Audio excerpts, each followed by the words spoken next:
Hello, my friends. Welcome back. Please like, comment, and subscribe for more stories. I grew up near the edge of the Appalachians, in a town so small you could blink and miss it. Summers were spent exploring ridges and hollows, wading through creeks, and climbing rocky outcrops. I thought I knew every trail and twist of the mountains, but there are places even locals don't speak of, places older than memory. I found one such place last October, and it changed everything. My name is Sarah. I was 26, exhausted from a year of deadlines and office walls, and desperate to be alone. I rented a tiny cabin far up a mountain ridge in Virginia, planning to spend a week hiking, journaling, and clearing my head. I told myself I needed quiet. I didn't know the mountains had other plans. The first day was ordinary. I followed a well-worn trail along a ridge, stopping to photograph mossy rocks and the occasional deer. By evening, I set up my tent near a small creek, the water moving quietly over stones. The forest smelled of pine and wet earth. Peaceful, safe. The second day, I noticed a faint trail branching off the main path, barely visible under ferns and fallen leaves. Curiosity pushed me forward. The deeper I went, the darker the forest became. The canopy thickened, filtering sunlight into strange, uneven beams. Shadows moved, but not like shadows usually do. They stretched and bent around trees and rocks, slipping along the ground with no source. Hours passed, though it felt like minutes. Eventually, I stumbled into a hollow I'd never seen before. The trees here were enormous, their trunks twisted like faces frozen in agony. At the center of the hollow stood a circle of stones, uneven and weathered, covered in moss and scratches. My stomach tightened as I saw the carvings, spirals, jagged lines, shapes that seemed to move when I blinked. I tried to leave, but the trail behind me had vanished. No matter which way I turned, I ended up back at the hollow. Panic settled in. I called out, but the forest swallowed my voice. Then I saw them, figures at the edge of the clearing, tall and impossibly thin, moving without sound. Their faces were blank, smooth, but I felt them looking into me, into everything I had ever been. A whisper touched my mind. Stay. I stumbled backward, my chest tightening. I tried to run, but the forest bent around me. Paths looped. Roots tripped me. Every direction returned me to the hollow. The figures circled slowly, closer with each pass. I felt my strength draining, as if they were pulling it from me. I remembered stories my grandmother told me of the mountain watchers, spirits that claimed anyone foolish enough to wander too far. She said one could distract them with an offering, a personal token, a piece of yourself, anything that symbolized who you were. Desperate, I tore a page from my journal and wrote everything I could. My name, my birthday, my family, my fears, my memories. I placed it in the center of the stone circle and shouted, "Take this. Just leave me."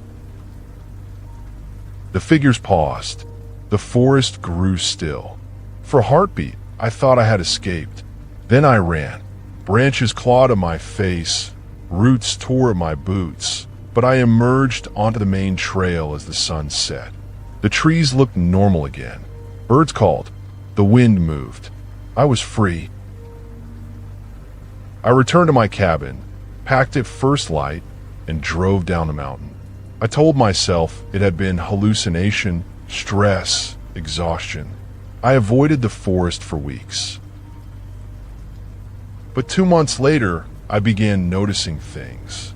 Reflections in mirrors were slightly wrong. Shadows in corners moved independently.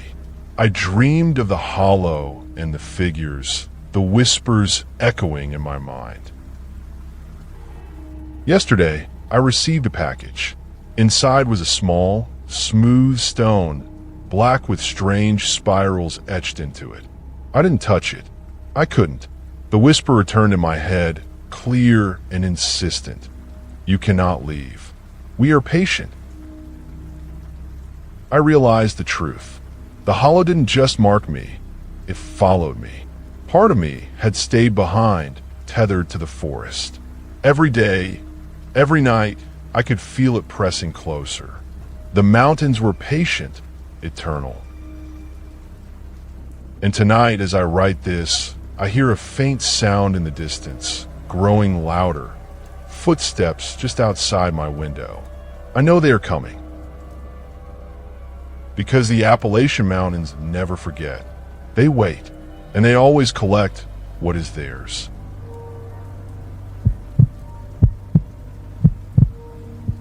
I've spent most of my life in the shadows of the Appalachian Mountains, hiking, hunting, and sometimes getting lost in the thick forests that stretch from West Virginia down to Georgia.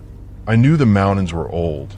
They weren't just old in the sense of age, but in the way the air and the land seem to remember everything that happened in them.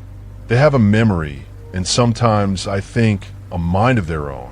I never believed the local legends until that summer, when something went wrong, and nothing has been the same since. I was 21, driving through the mountains alone in my old Chevy pickup, chasing a week of solitude. I needed it. College was draining me, and I thought a week off-grid in the hollows of North Carolina would be the perfect escape. I packed my tent, a sleeping bag, a few cans of food, and my grandfather's hunting rifle. He always warned me, the mountains are fine for work and wood, but don't wander where you don't belong. I didn't listen. I parked near an old logging trail near the Linville Gorge, a place I had hiked a few times as a teenager. The trailhead was almost invisible, hidden by years of growth, but I remembered the path. The first day was peaceful. The air was crisp, the forest alive with the smell of pine and damp earth. Birds sang, and deer grazed lazily along the trail. I set up camp near a creek that cut through the hollow, and I felt a sense of calm I hadn't felt in years. That night, though, I woke to a sound that made me question everything. It wasn't a scream or a growl, nothing recognizable. It was low, almost like the ground itself was vibrating, and it came from somewhere deep in the forest. I grabbed my rifle and shined my flashlight toward the sound, but I saw nothing. Just the same trees, the same moss-covered rocks. The sound stopped abruptly, as if it had never been there. The next day, I decided to follow the logging trail deeper into the mountains. I'd never been this far before. The path narrowed, twisted, and eventually disappeared altogether, leaving only the rough brush. I pressed on. That's when I first noticed the markers. Strange symbols carved into trees, roughly circular, jagged, like some ancient language. I shook it off, telling myself it was some prank by kids or old hunters marking territory. By the afternoon, the sun was obscured by a sudden fog that seemed unnaturally thick. My compass spun for no reason, and my GPS kept glitching. I realized I was lost, but not in the ordinary way. There was something about the forest that felt wrong, like the trees themselves had shifted while I wasn't looking. I decided to set up camp again, though every instinct in my body screamed not to. That night, the vibrations returned, stronger this time. I could feel them in my chest, deep, resonant like the pulse of the earth. Then I heard the whispers. They weren't voices. They were fragments, words I couldn't piece together. But one came clear, stay. I froze, heart pounding. I whispered back, who's there? No answer. I spent the rest of the night gripping my rifle, listening as the whispering grew fainter until the sun rose. On the third day, I decided I had to get out. I tried retracing my steps, but the forest refused to cooperate. Every ridge I climbed seemed to loop me back into the same hollow. That's when I saw it, a figure standing in the fog at the edge of a clearing. It was not a person, not really. It was humanoid, tall and thin, with limbs too long for its body. Its skin looked like cracked bark, and its face, if it had one, it was hidden beneath layers of shadows and leaves. I froze. It raised a hand, slow and deliberate, pointing toward the deeper forest. I thought of running, but my feet wouldn't move. It was as if the mountain itself held me in place. Then, to my shock, the figure stepped backward into the fog and vanished. But the forest felt different. The air was heavier, and I realized something horrifying. The sound of the creek I had camped by, it was gone. The water, the familiar sounds, everything was altered.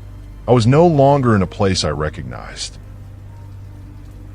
Hours later, I stumbled across a small cabin hidden deep in the trees. Smoke curled from the chimney, but the building looked abandoned. I knocked. No response. I opened the door. Dust, cobwebs, broken furniture. Nothing alive.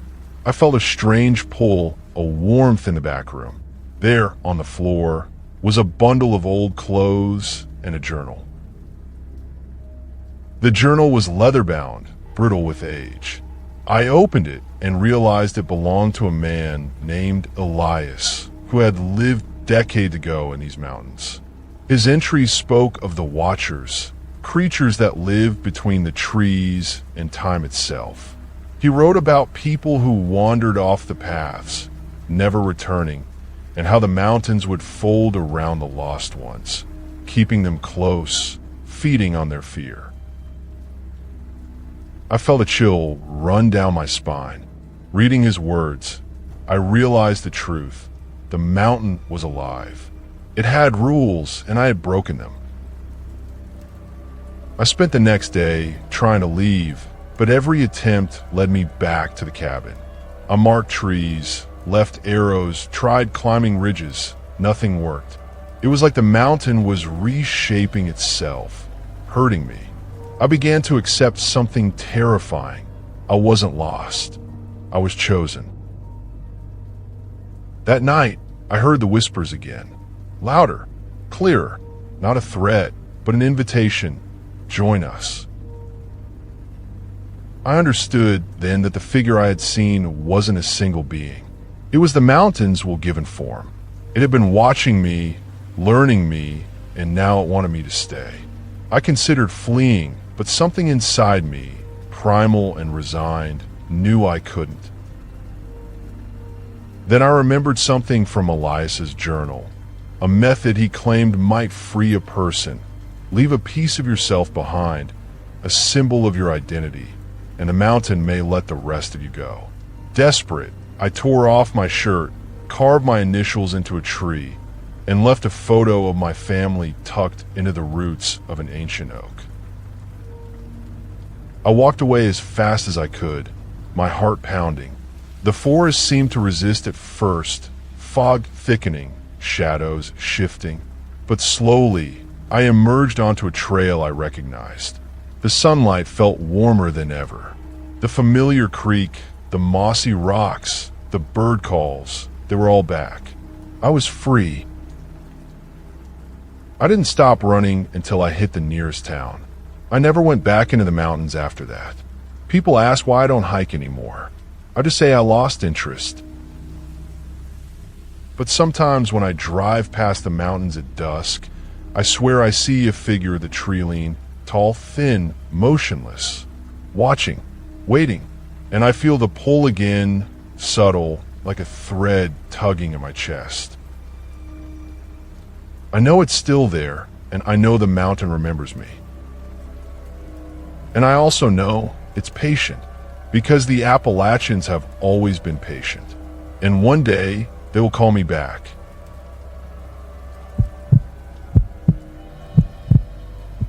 I didn't mean to get lost.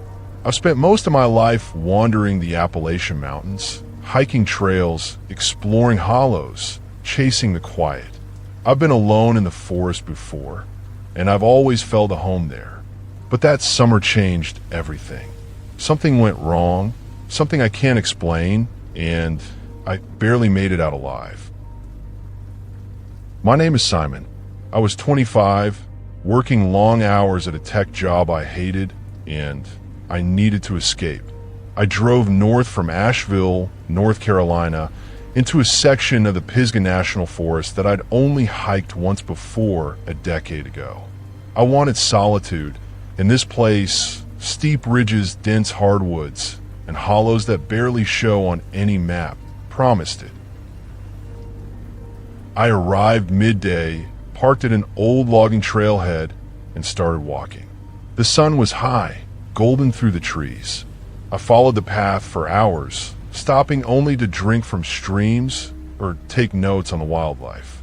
Birds flitted through the canopy, squirrels chattered in the underbrush, and the forest smelled of pine and earth. Everything was normal, too normal in retrospect. By the second night, I had set up a small campsite near a dry creek bed. I made a fire, boiled some water, and watched the smoke curl into the treetops. That's when I first noticed something odd. The forest felt wrong, not threatening, exactly, just different, quieter. The usual chorus of nocturnal sounds was gone, replaced by a heavy, oppressive stillness.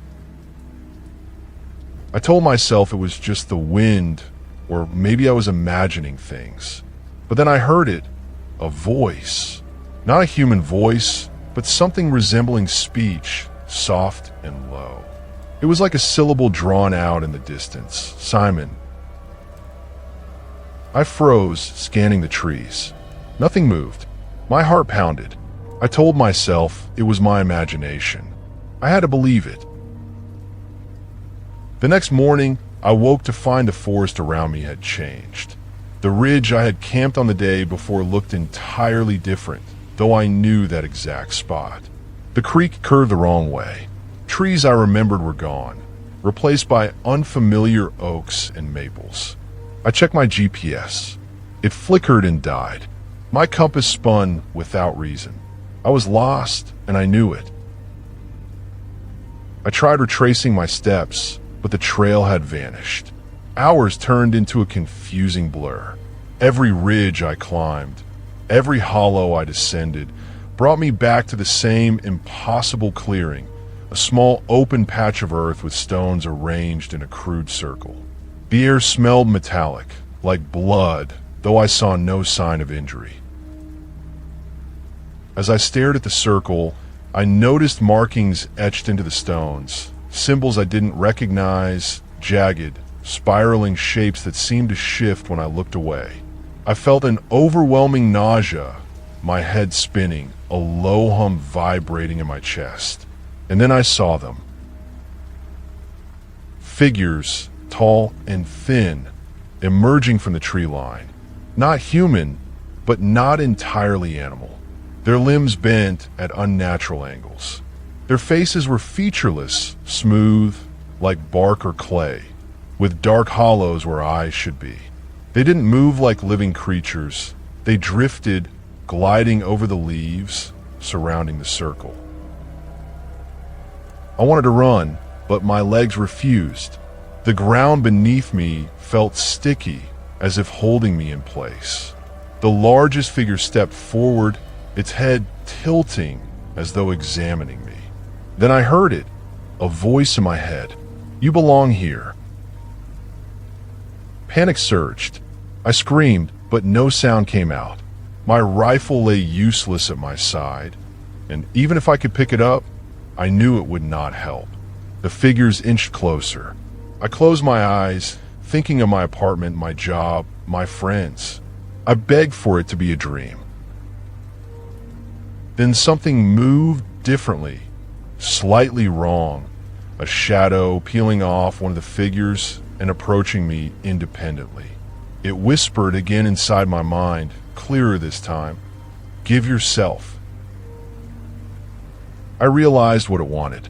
It wasn't just my body, it wanted my awareness, my consciousness, to stay in the mountains, inside their hollowed woods, and never leave.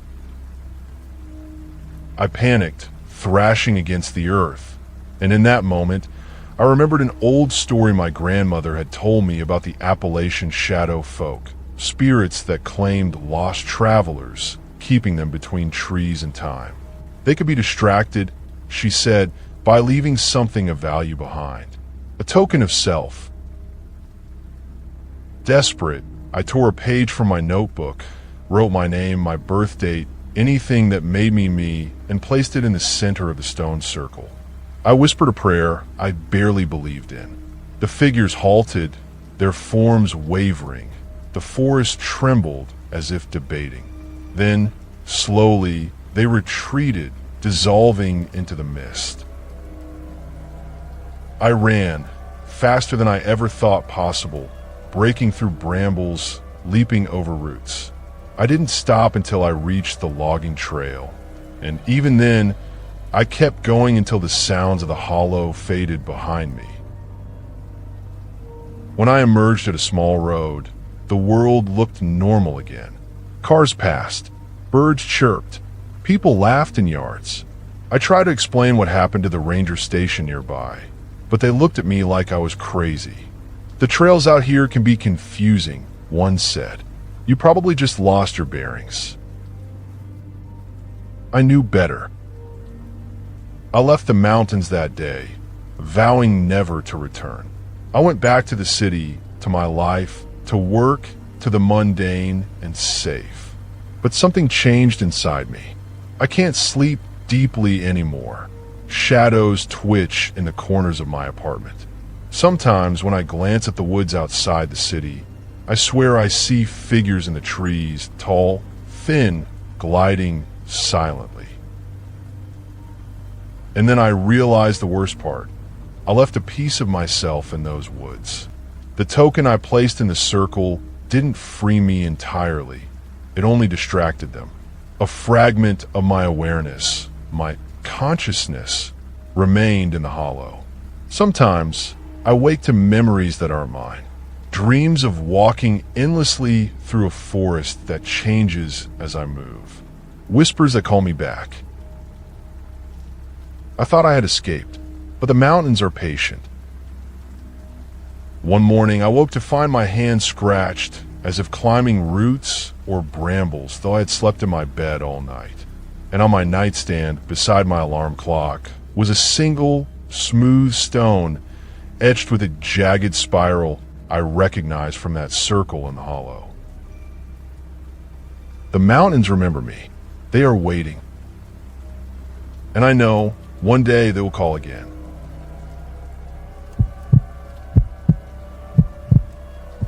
I never should have gone into the back hollows of the Appalachians that summer.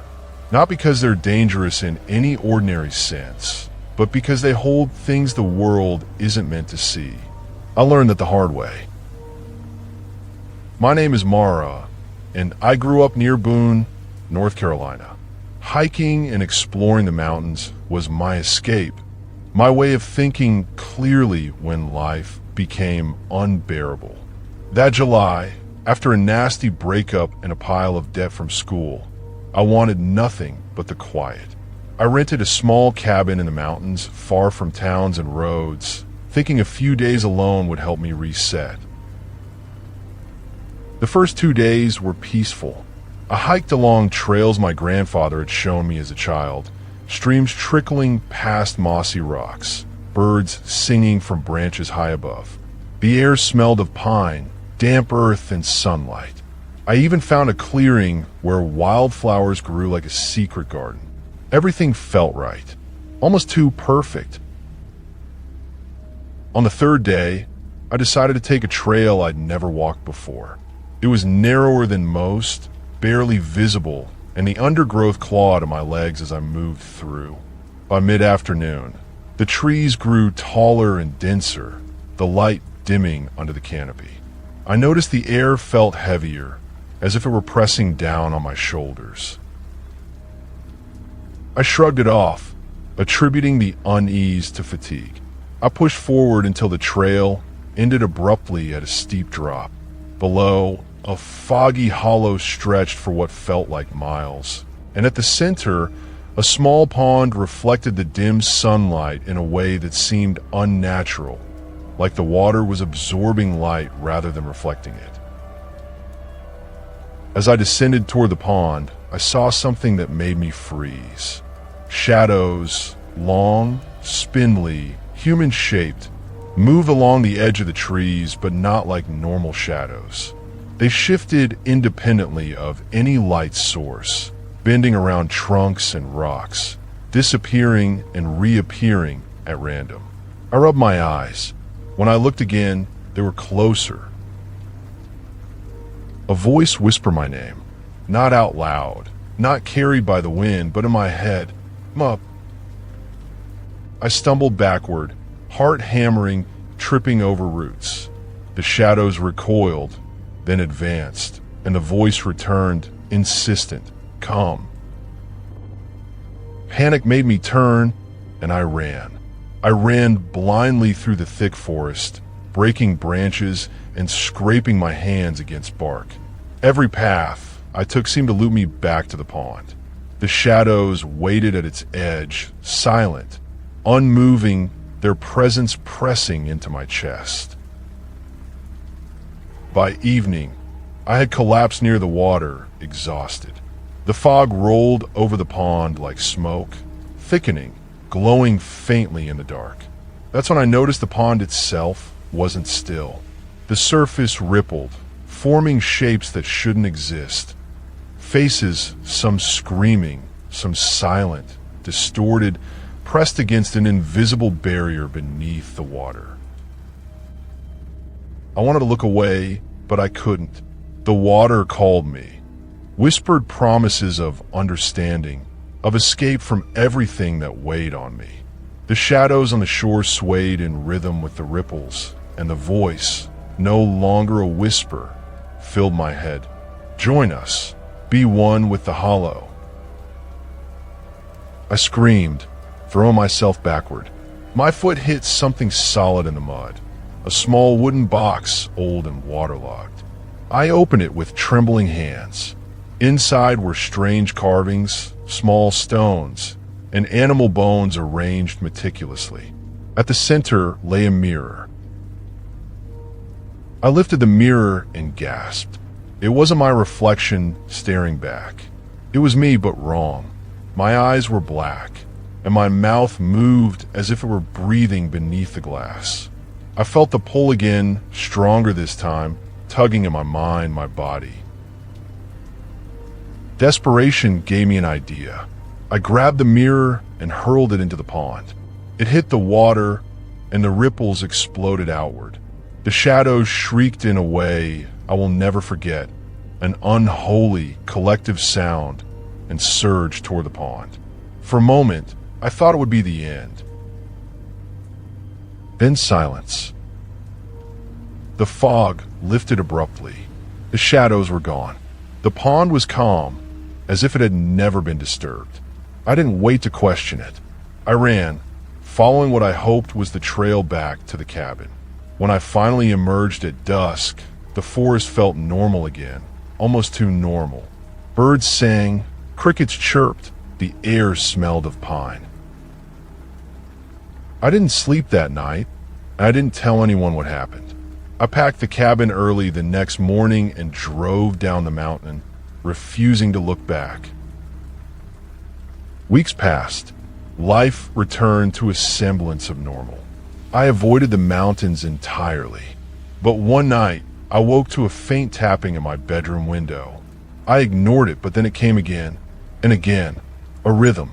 I realized it was the sound of fingers slender, too long, tapping a pattern I couldn't decipher. The next morning, I found a small wooden box on my desk. Inside were stones, bones, and carvings identical to the ones in the pond. My reflection in the mirror on the wall smiled back at me, but the smile wasn't mine. I tried to burn the box. The flames wouldn't touch it. I tried to bury it. It reappeared on my desk the next morning. The tapping continued each night, growing louder, closer. I know now that the hollow didn't release me. It only let my body leave. A part of me, the part that saw the shadows, that heard the voice that stared into the pond, is still there, trapped, and it is patient. Every night, the tapping grows. Every night, the mirror smiles at me, and I know one day will call me back. Because some things in the Appalachians are not just hidden. They wait, they watch, and they never forget.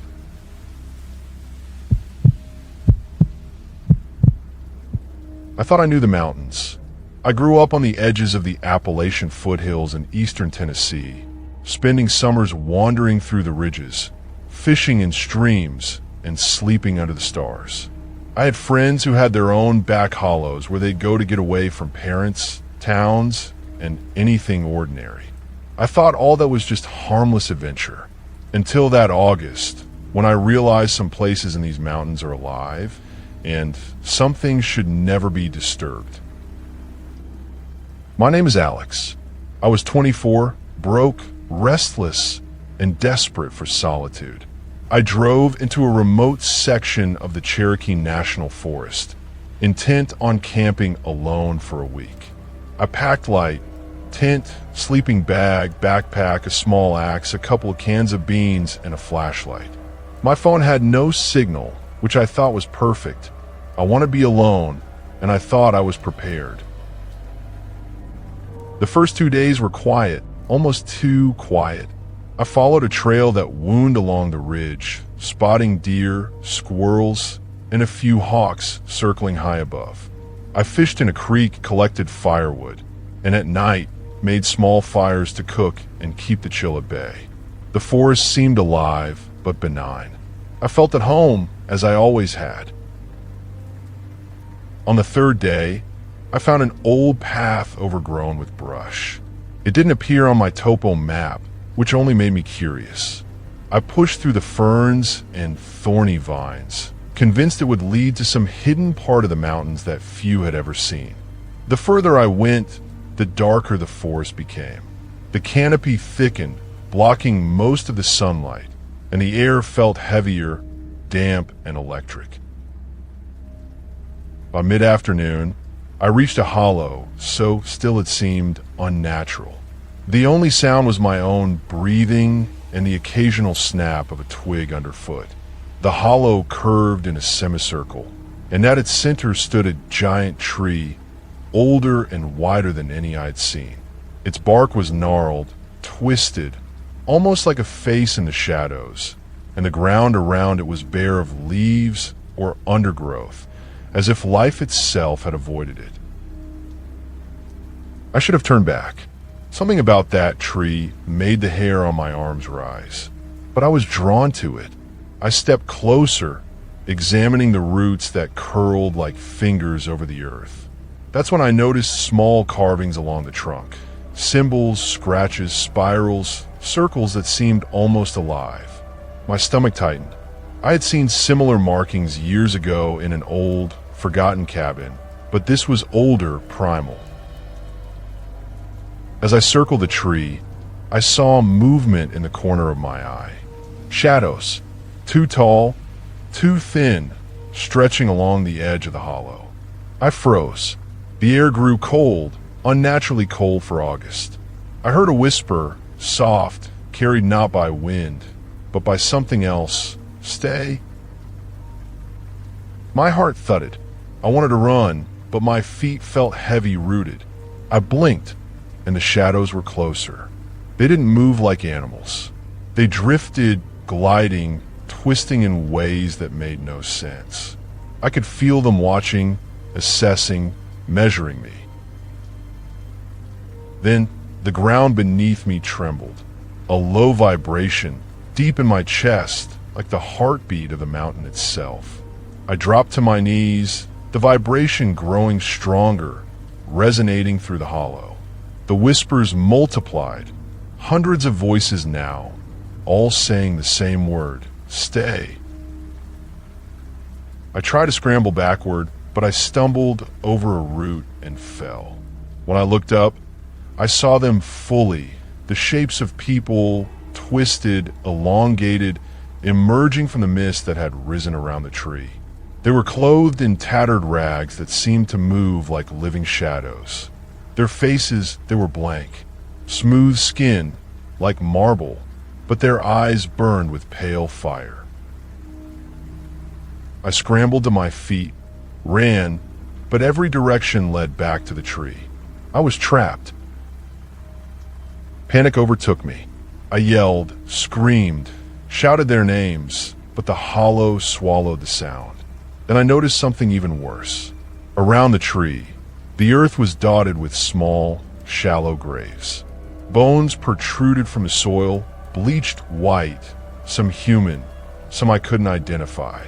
The shadows drifted toward these graves, bending down as if tending to them, whispering. I knew then that the tree wasn't just a tree. It was a gathering point, a nexus, and I was trespassing. I felt my knees and begged out loud this time, "Please let me go. I won't tell anyone. I'll leave." The whispers stopped. Silence pressed down like a physical weight. Then the tallest figure approached me, its blank face tilting, examining me. And I felt it, not with my eyes, but in my mind. A pull, insidious, irresistible. It wanted me to step closer, to kneel, to become part of the hollow. I did the only thing I could think of. I ran straight at the tree, intending to throw myself into the roots, to defy it, to break whatever hold it had on me. The moment my hands touched the bark, the hollow changed. The shadows recoiled, the mist vanished, and the earth shivered violently. I felt a sharp pain, like my consciousness was being ripped from my body. I fell unconscious. When I woke, I was lying on the old logging trail, miles from where the hollow had been. The sun was setting, golden normal. My backpack and gear were where I had left them. No tree, no shadows, no graves. Only the forest, silent and ordinary. I staggered back to my car and drove down the mountain, never looking back. Weeks later, I tried to tell myself it had been a hallucination, a combination of exhaustion, stress, and isolation. But I knew the truth. I couldn't explain it, but part of me had stayed behind. A fragment of my mind, my fear, my awareness lingered in that hollow, a tether I could feel whenever I closed my eyes. Then one night, 2 months later, I got a call from my brother. He was hiking in the mountains near Boone, exploring old trails, and he sounded panicked. "Alex, I think I found your trail," he said. "There's a tree, strange symbols carved into it. I swear it looks like someone's watching me." I felt it immediately. That hollow had found him. And in that instant, I realized something I hadn't understood before. The mountain doesn't just trap you. It waits, biding its time. It passes on what it cannot fully claim. I've never been able to hike in those mountains since. I don't camp, I don't explore, I don't even drive past the ridges without my pulse quickening. And every night, in dreams, I see that hollow. I hear the whispers. I see the shadows. And I know one day it will call again. Because the Appalachian Mountains are patient. They remember, and they always get what they're owed.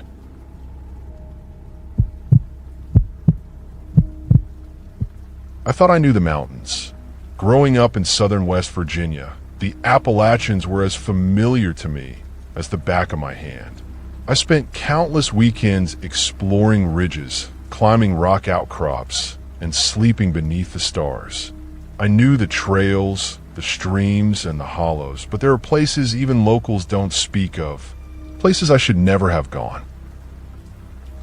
My name is Daniel. I was 26, restless, and desperate for solitude. Life in the city had worn me down, and I needed a break, a stretch of wilderness to clear my mind. I rented a small cabin near a remote ridge in the Monongahela National Forest, intending to spend a week alone, hiking and thinking, disconnected from everyone and everything. The first 2 days passed uneventfully. I followed old logging roads, fished in streams, and slept under the trees. The forest smelled of pine, moss, and damp earth. Deer grazed near the trail, and the air was alive with the hum of cicadas. I felt at peace, almost too much so. On the third day, curiosity led me off the beaten path. I found a narrow trail overgrown with brambles and ferns. It didn't appear on my maps, but I thought it might lead to some hidden hollow or ridge I hadn't discovered before. The air grew cooler and heavier as I walked, shadows stretching unnaturally under the dense canopy. The lights seemed to bend, filtering through the trees in strange angles. Hours passed. The trail became rough, almost non-existent. Roots twisted across my path, and the forest grew silent. No birds, no insects, nothing. Even the wind seemed to have died. I stopped and realized I could no longer see the ridge I had been following. I was lost, or something worse had made sure I couldn't leave. That's when I first saw it. A figure, or what I thought was a figure, standing at the edge of a small clearing. It was tall, unnaturally thin, hunched slightly, and motionless. Its skin looked pale, almost luminescent against the dark forest. It had no discernible features, no eyes, no mouth, nothing that resembled a human face. My chest tightened as my instincts screamed to run, but my feet felt heavy, glued to the ground. Then I heard a whisper, not out loud, not carried by the wind, but inside my head. "Come closer."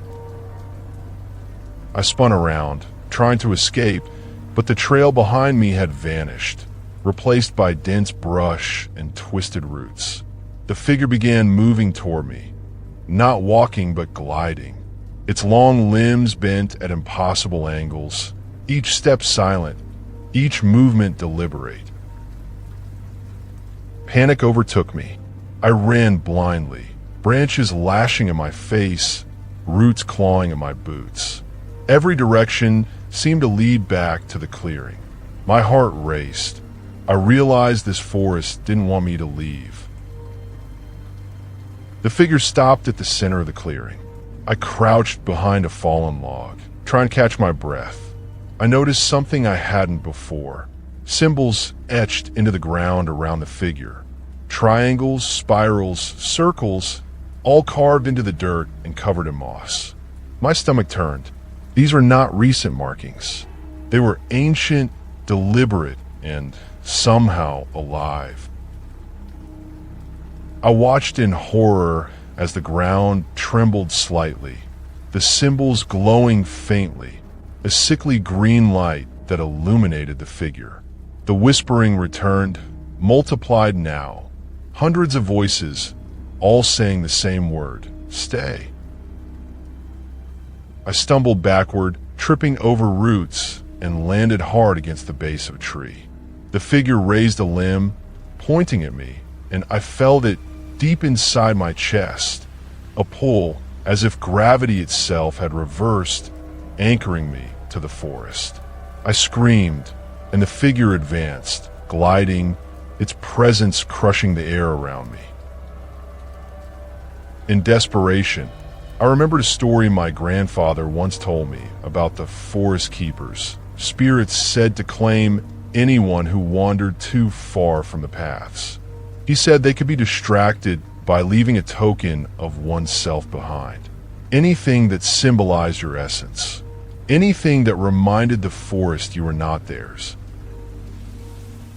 I fumbled in my backpack, pulled out my pocket knife, and carved my initials into a small stone I had picked up near the creek that morning. I whispered my name, my birth date, and everything that made me me, and I placed the stone in the center of the symbols. The forest seemed to pause. The figure froze. The glow from the ground faded. I felt the pull loosen slightly. I scrambled to my feet, backing away slowly. Then I ran, following what I hoped was the trail back to the cabin. Hours later, I emerged onto a familiar logging road. The sun was setting. The forest was normal again. Birds sang, insects chirped, the air smelled like pine and sunlight.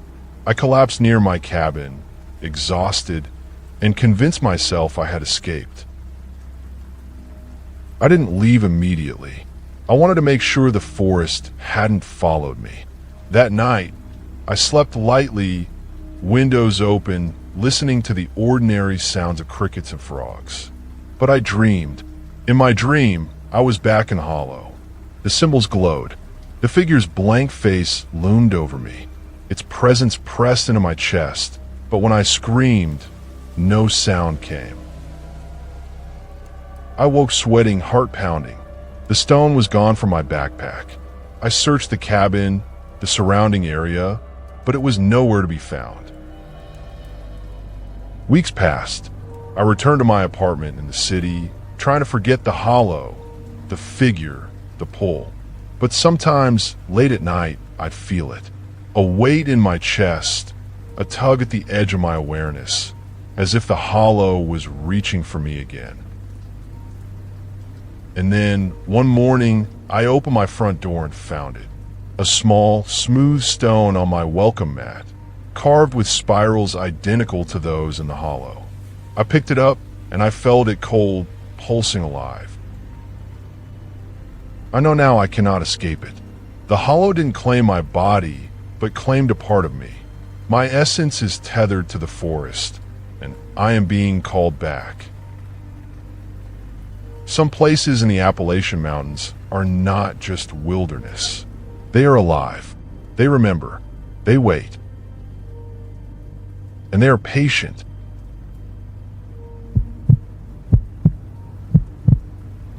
I never believed the stories about the back hollows of the Appalachians, about lost hikers, strange lights, or the things that waited in the shadows. I thought they were just local legends, exaggerated warnings from old-timers to keep kids from wandering too far. I was 28, a journalist by trade, skeptical, and tired of small-town superstition.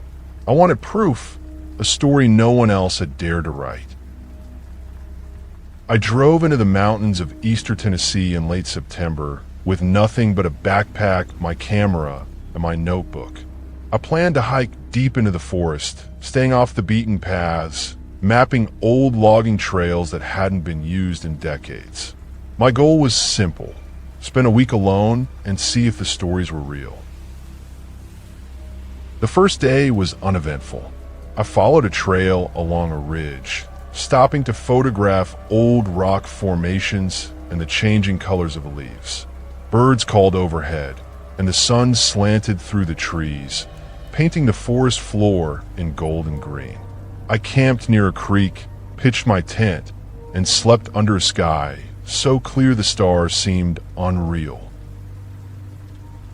The second day was when things started to feel off. I found an overgrown trail branching from the main path. The brush clawed at my legs as I pushed through, and the forest grew darker under the thick canopy. Shadows seemed to shift where they shouldn't, and the wind died completely. The air was heavy, damp, and smelled faintly metallic.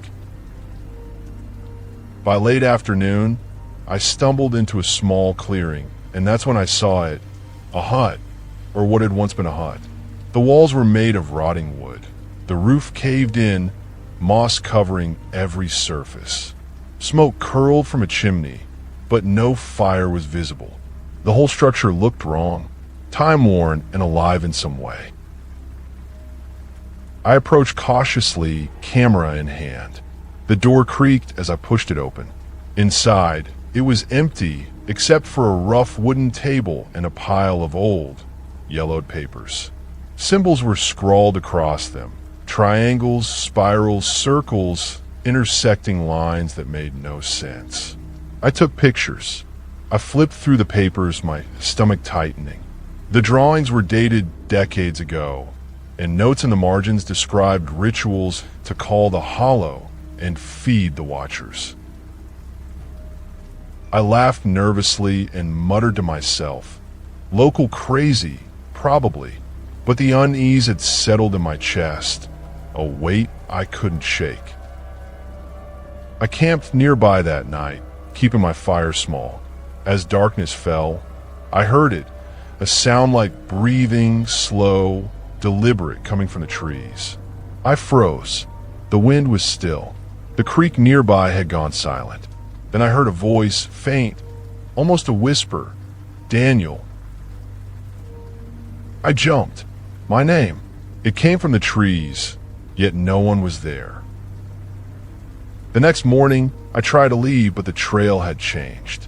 Paths I had walked the day before now looped back toward the hut. I could not escape. Panic began to take hold. The forest had shifted.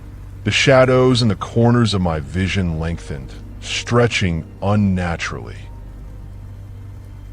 I saw figures then, moving between the trees.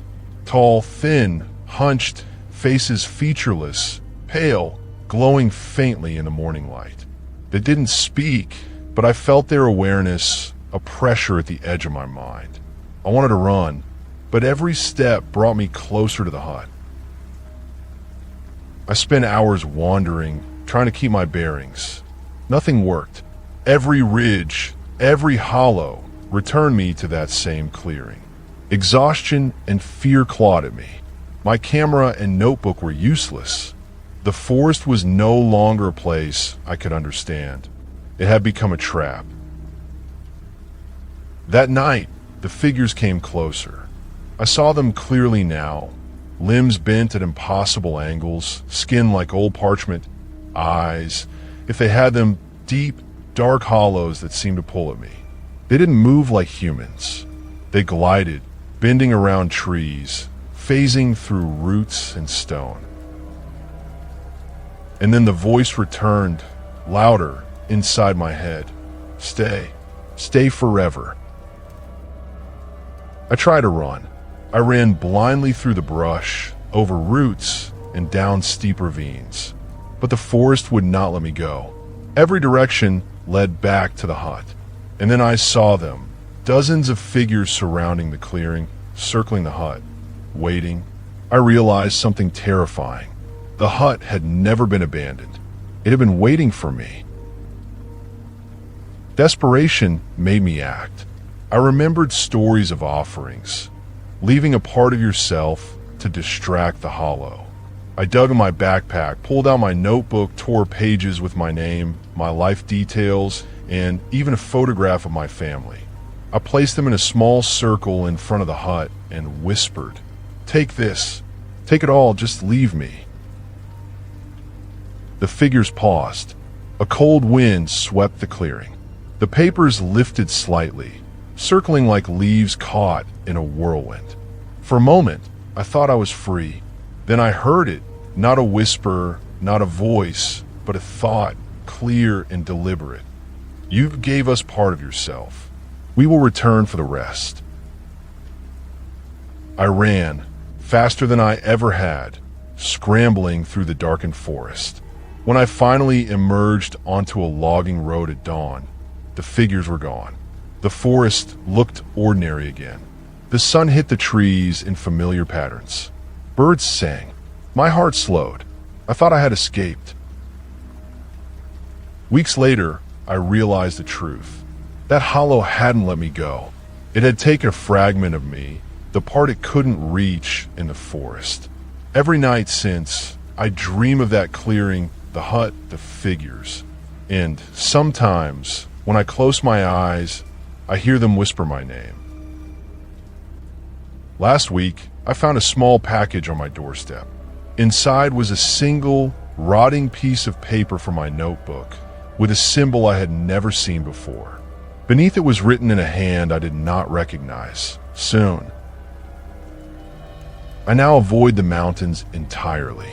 I do not hike, I do not explore, I do not even drive near the ridges. But I know they are waiting, patient, eternal, and one day they will call again, not for me, but for whoever I foolishly led to the hollows in my story. Because the Appalachian Mountains do not forgive. They do not forget. They only wait.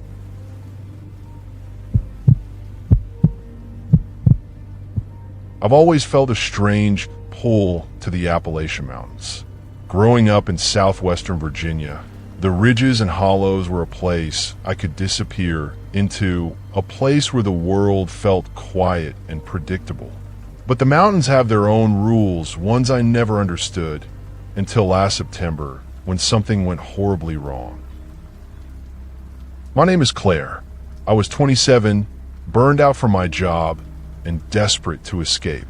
I rented a small cabin in a remote part of the Jefferson National Forest, planning a week of solitude, hiking, and journaling. I told myself I needed to clear my mind. What I didn't know was that the mountains had other plans. The first day was beautiful. I hiked an old trail along a ridge, listening to the wind in the trees and the distant rush of a creek. I took photos of rock outcrops, moss-covered logs, and a deer that watched me silently before darting into the brush. That night, I set up my tent near the creek, lit a small fire, and felt more at peace than I had in months. The next day, I discovered an overgrown trail branching from the main path. It wasn't on any map, which piqued my curiosity. The canopy thickened, filtering sunlight into green-gold beams. The deeper I went, the quieter it became. Birds stopped singing. The wind died. Even the creek's sound faded until I felt like I had stepped into another world entirely. By mid-afternoon, I reached a hollow I'd never seen before. The trees here were enormous, twisted, and their roots clawed through the earth like fingers. At the center was a strange mound of stones, stacked unevenly, with symbols etched into the rocks, circles, spirals, jagged lines I didn't recognize. I took pictures, but my stomach churned as I realized something was wrong. The air felt thicker, heavier, and I felt eyes on me, though no one was there. I tried to leave, but the trail I had come down seemed to have vanished. No matter which direction I turned, I was back at the hollow. Panic set in. I wandered for hours, calling out, trying to retrace my steps. The forest seemed alive, bending, reshaping itself, folding over the paths I thought I knew. Then I saw them, figures at the edge of the clearing, tall, thin, with limbs that bent at impossible angles. Their faces were blank, featureless, but I felt their gaze in my chest, pressing, heavy, impossible to ignore. I ran, blindly, crashing through the underbrush, but the figures glided silently, keeping pace with me without effort. Night came too quickly. Exhausted, I collapsed near the stone mound, my back against a tree. That's when the whispers began, not carried by the wind, but inside my head. Hundreds of voices, overlapping, saying the same word, "Stay." I screamed. The forest seemed to pulse with the sound. My body trembled uncontrollably, and then I realized the stones weren't ordinary. They were feeding off something: fear, presence, awareness. They weren't just markers. They were a trap. Desperation gave me an idea. I tore a page from my journal, wrote my name, my birth date, my family's names, and placed it in the center of the stone mound. I whispered aloud, "Take this. Take it all. Let me go." For a moment, everything froze. The whispers stopped. The figures paused. The hollow seemed to inhale, then exhale. The forest reshaped itself again. I bolted. Branches tore my clothes, roots tangled my feet, but somehow I emerged onto the old logging trail I had used 2 days ago. The trees looked ordinary. Birds sang. The creek gurgled happily nearby. I was free. Or so I thought. Back at the cabin, I tried to convince myself it had been a hallucination. Maybe dehydration, maybe isolation. I left the next morning and drove back to the nearest town. I avoided the mountains for weeks. I told no one what had happened. But then it started. Small things at first. My reflection in the mirror looked wrong for a second. My eyes a little too wide, my mouth twitching unnaturally. Objects in my apartment moved slightly between rooms, just enough to make me question my memory. At night, I dreamt of the hollow, of the figures of the mound of stones. And each morning, the dreams left a faint residue, a tug at the edges of my mind. 2 months later, I received a package in the mail. Inside was one of the stones from the mound, smooth and cold, etched with spirals. There was no note, no return address. My stomach turned. I recognized it immediately.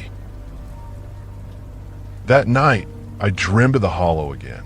The figures were waiting, taller and closer than ever.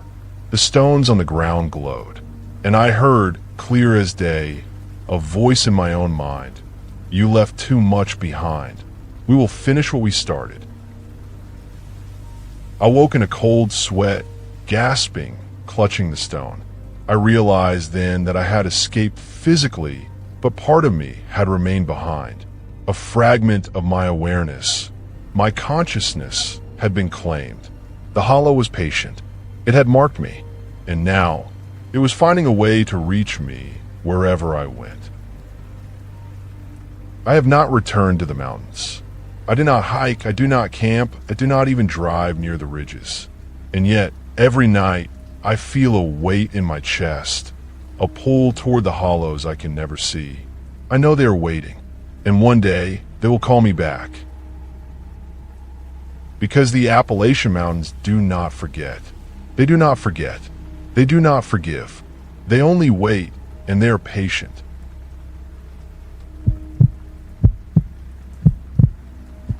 I didn't mean to go that far. I never meant for anything to go wrong. But the Appalachian Mountains have a way of swallowing people whole, physically, mentally, spiritually, and I learned that the hard way. My name is Eli. I'm 29, and until last October, I thought I knew the mountains I grew up around. I'd hiked every ridge near my hometown in southwestern Virginia, spent nights under stars so bright they hurt your eyes, and wandered through hollows no one else dared to enter. I'd always felt safe there, until I found the Hollow of Whispers. It started as a simple hike. I wanted to clear my head after a brutal week at work. I parked at an old trailhead I knew, a logging path that wound deep into the Jefferson National Forest. The morning was crisp, the sunlight piercing the canopy, and the forest smelled of wet pine and earth. I carried a small backpack, water, food, a flashlight, a notebook, and my camera. Nothing extraordinary. I followed the trail for hours. The woods were quiet, but not in a threatening way, more like the calm that comes before a storm. By midday, I noticed a narrow side trail that I'd never seen before, overgrown with ferns and vines. Something about it drew me in. It felt old, almost as if it had been waiting. The deeper I went, the stranger it became. The trees thickened unnaturally. Shadows twisted and shifted in ways that didn't match the sun. The air grew heavy, like walking through water. And then I heard it, a faint whispering, barely audible, coming from every direction at once. Eli. I froze. My pulse spiked. I called out, but no answer came. The whisper repeated, soft, patient, insistent. My skin crawled. I realized I wasn't alone. Hours passed, though I couldn't tell if it was hours or minutes. Every direction I tried led me back to the same clearing, a hollow surrounded by ancient oaks. At the center was a massive tree, wider than any I'd ever seen. Its bark was gnarled and dark, twisted into shapes that almost looked like faces screaming silently. Roots snaked across the clearing, forming a crude barrier. And then I saw them, figures emerging from the tree line, not human, but resembling the tall, emaciated men in old Appalachian legends. Their limbs bent wrong, their movements smooth, inhuman. Their faces were featureless, smooth as stone. I couldn't breathe. I wanted to run, but my legs wouldn't obey. One of them lifted a hand, or what passed for a hand, and I felt it in my mind, a pull like gravity but sharper, twisting me toward the tree. And the whispers grew louder, chanting a single word over and over, "Stay." I fell backward, scrambling over roots. I remembered stories my grandmother told me when I was a kid about the forest keepers, spirits that trapped wanderers who disrespected the mountains. She had said you could distract them by offering a part of yourself, a token, a name, a memory. Desperation made me act. I tore pages from my notebook, wrote my full name, my birthday, every memory I could remember, and tossed them into the hollow at the base of the tree. I shouted, "Take it, just leave me alone." The figures paused. The whispers ceased. For a heartbeat, I thought I had escaped. Then I ran. I ran blindly through the brush, over roots, leaping ravines, until I broke through the tree line onto a logging road. The sun was setting. The forest looked ordinary. Birds called, wind rustled the leaves. I collapsed, shaking, convinced I had survived. I didn't sleep that night. I couldn't. I packed at first light and drove back to the city, leaving the mountains behind. Weeks passed. I told myself it had been hallucination, exhaustion, stress. But deep down, I knew it hadn't been. A month later, I received a strange package in my apartment. Inside was one of the pages I had thrown into the hollow, now darkened and brittle. On it was a single word I had not written: soon. Then came the dreams. Every night, I was back in that hollow. The tree loomed, the roots curling toward me. The figures glided silently through the fog. The whispers returned, faint at first, then growing, repeating the same word: soon. I woke each morning sweating, my heart pounding, my hands covered in dirt that wasn't there before. I thought it was the end. I thought I had survived. But yesterday, I woke to find a small stone on my windowsill. Smooth, black, etched with spirals like the ones at the base of the tree. I didn't touch it. I couldn't. And yet, I can feel it pulsing alive. Something in the mountains is calling me. I know now I never truly left. A piece of me stayed behind, tethered to the hollow of whispers. And I know, one day, the mountains will reclaim what is theirs. The Appalachian Mountains do not forgive. They do not forget. They wait. And I am running out of time.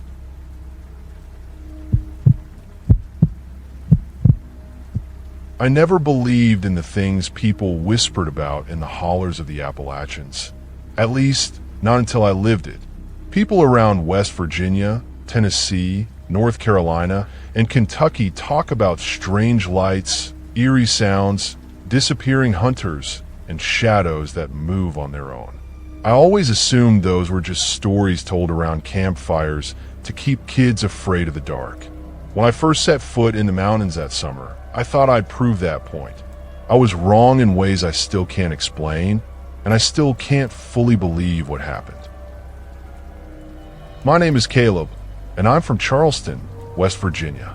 I grew up with the Appalachians as a backdrop. Endless ridges, thick forests, and valleys that stay green even in late fall. I spent most of my childhood camping, fishing, and hiking, learning the names of birds and the paths of old ridgelines. But once I turned 18, life got busy. College jobs, bills, the world pulled me away from the mountains, and I barely had time to visit. Well, my best friend, Harper, reached out in June of last year with a plan to go backpacking through a remote section of the terrain near the New River Gorge. I was thrilled. She had a map, permits, and all the gear. We wanted a challenge. Rough trails, no easy cell reception, a place where you actually felt removed from society. Just us in the woods, she had said, grinning over FaceTime. I didn't know how right she would be. We met in Summersville early on a Friday morning, loaded our backpacks into the truck, and drove until pavement gave way to gravel. At that point, the forest closed in, and it felt like another world entirely. Even in midsummer, the air had a chill beneath the canopy, something I hadn't expected. The sun struggled to reach the forest floor through ancient trees. Our first 2 days were uneventful, exactly what we hoped for. We followed a seldom-used trail that wound through thick undergrowth, past springs that babbled over mossy rocks, and along ridges where we caught breathtaking views of endless mountains folded into shades of blue and green. At night, we'd make a campfire, roast bacon and beans, and talk about everything and nothing. No weirdness, no signs of anyone else on the trail. Just us and the magnificent quiet. That all changed on the third morning. We packed up camp at sunrise and started down an overgrown segment of trail that dropped steeply into a hollow I'd never seen on any map. I remember thinking the place looked too perfect to be there, like a postcard painted into the wilderness. But Harper was already stepping down the slope, so I followed. The second I set foot in the hollow, the air changed. It felt oppressive. Not heavy exactly, just wrong, like the world had exhaled something dark. My skin prickled, and the birds, whatever few were left at that hour, stopped. Dead silent. I looked up just as Harper froze too. "Did you feel?" she started, and then cut off as a single whisper seemed to race through the trees. I heard it, and I'm still not sure what it said. It sounded like wind at first, but too deliberate. It passed through the leaves as if something unseen had spoken. I swear I heard something like a word, or half a word. See, alone, nothing more. Harper looked at me, her face pale. "Let's just keep going," she said quietly. But that voice stayed in my head. I couldn't shake it. We pushed forward, deeper into the hollow, and the trail faded fast. Old roots and fallen logs blocked the path. It looked like no one had walked through here for decades. I checked the GPS on my phone. We were supposed to hit a creek that led to our next waypoint, but the signal flickered and died. I shook the device, then checked the compass. South. We headed that way. A few hours later, the sky flickered. Clouds, dense and unnatural, rolled in even though the forecast had predicted clear skies. A sudden chill cut through the forest, and the trees seemed to lean closer, watching us. Then we heard the footsteps. At first it was just one, something heavy, pacing just beyond our sight. Then another, then another. They circled us. The sounds thudded on dead leaves, too regular, too deliberate for deer or bear. "Stay calm," Harper whispered, gripping my arm. "Probably just hunters." I didn't think so. Not with the way the footsteps kept moving, never stopping, always just out of view. I raised my voice. "We're here. Hunters. Show yourselves." The forest responded with silence. Not quiet, just nothing. No wind, no birds, no footsteps. It was like the world blinked. Then we heard it. a low hum, almost like chanting deep in the underbrush. It wasn't words, just tones that rose and fell, harmonizing with the forest in a way that shouldn't have been possible. I realized I was shaking. Harper was too. "Let's go back," she said, her voice barely audible. "We should just leave this hollow." But we couldn't find the trail. We turned in every direction, and the forest seemed to warp around us. Trees that looked familiar a moment before now twisted into shapes that didn't belong. Every ridge we climbed seemed to drop us deeper into the same damn hollow. Hours passed, or maybe minutes. Time felt fractured there. And then we saw the lights. At first, they were tiny dots, dim, orange sparks flickering between old oak trunks, like lanterns, but they floated, drifting lazily as if beckoning us deeper. Harper grabbed my pack. "We follow that?"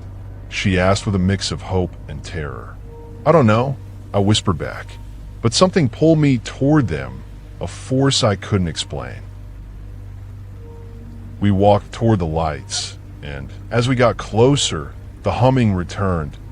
Deeper now, louder, resonating through the earth beneath our boots.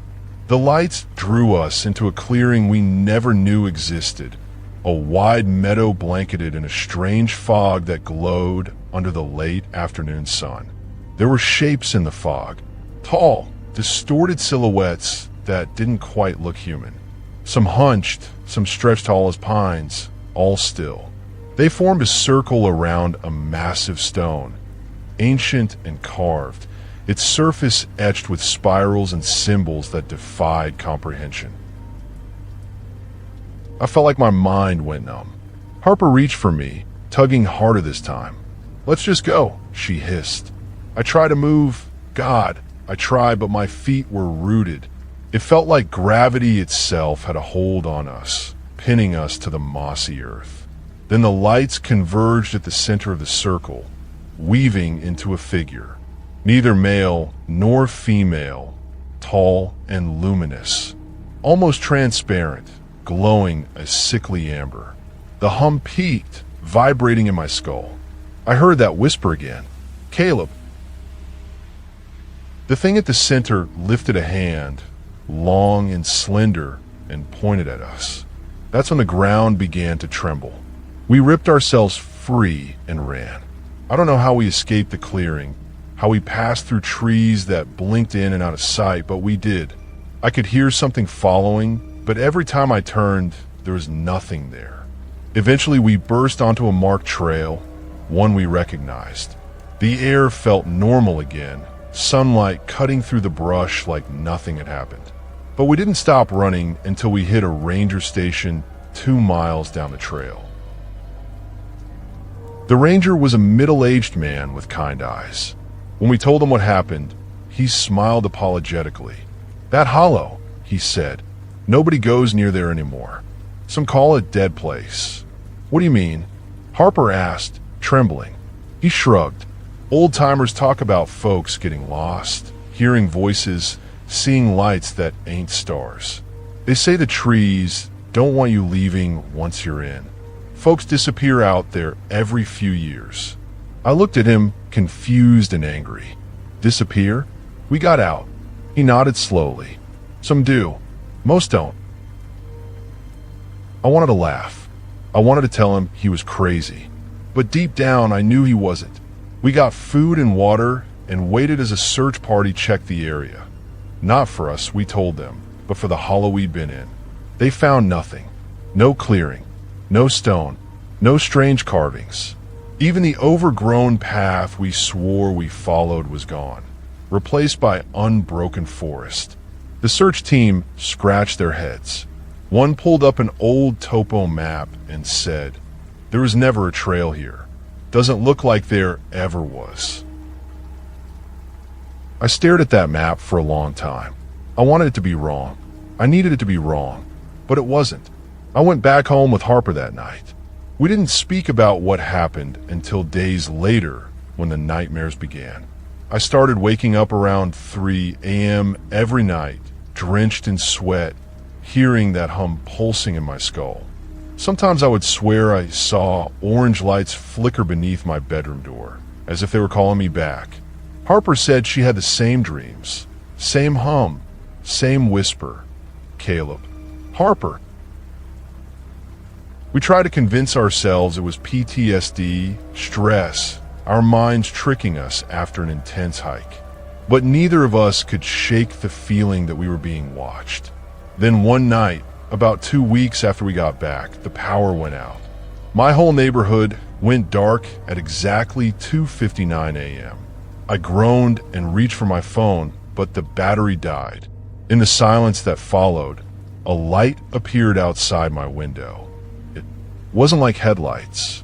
It was orange, like the lights in that clearing. Steady, flickering, moving slowly across the yard. I froze. Then I heard the hum. It started low and built in pitch, resonating through the walls, the floor, my bones. I wanted to look away. I tried, but I couldn't. The light stopped right outside my window, and I swear I saw a shape, a tall, slender silhouette, like a distorted shadow among the trees. It stood perfectly still. Then the whisper came again, clear this time, "Come back." My breath caught in my throat. I ran to Harper's house that night. She answered the door, pale, eyes wide. "You saw it too," she said without prompting. I nodded, unable to speak. We stared at each other for a long moment, both trembling.